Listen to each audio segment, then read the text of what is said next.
Something has quietly changed about William and Catherine, and it's showing up in the smallest moments that used to never happen on camera. For years, royal watchers described them as disciplined in public, upright posture, polite smiles, and a deliberate distance that echoed the older royal style. They met at St. Andrews back in 2001 and built a fairy tale narrative the public could project onto, but the affection mostly stayed behind closed doors. Lately, though, it's like the rules have softened, and people can't stop noticing. The shift isn't just gossip. Look at what they've chosen to post themselves.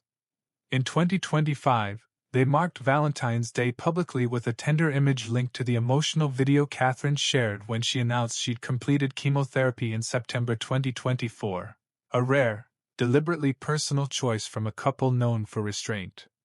And now they've done it again.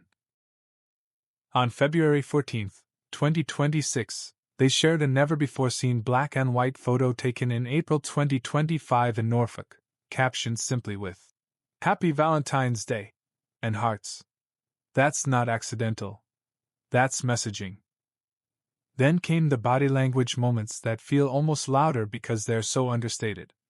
During their 2-day trip to Scotland in January 2026, as Duke and Duchess of Rothesay, they visited the National Curling Academy in Stirling, smiling, joking, and moving like a couple who aren't trying to perform royal every second. The setting was sporty and casual, but the vibe was the story, less formality, more ease. And that's the kind of change fans read as emotional closeness, not just good PR.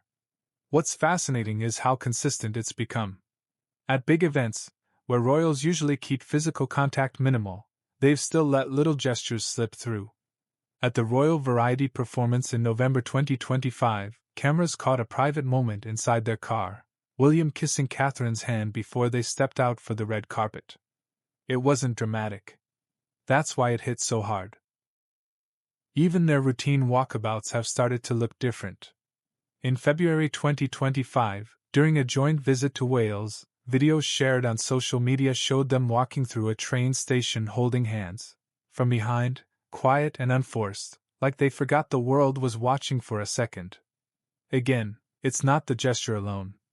It's the pattern. The public-facing rules have clearly shifted. And the reason many commentators keep coming back to is simple: shared pressure changes people. Catherine's health journey and the strain of a brutal year for the family pulled their private life closer to the surface. And what we're seeing now looks like the after effect, not a honeymoon phase, but a deeper recalibration. A couple who used to keep everything locked down are now letting small signs of support speak for them in real time. So here's the real question: is this just a warmer style for a new generation, or a deliberate choice to rewrite the Wales story as they move toward the future? Because when you've spent 2 decades training yourself not to show emotion on cue, you don't suddenly become touchy-feely by accident.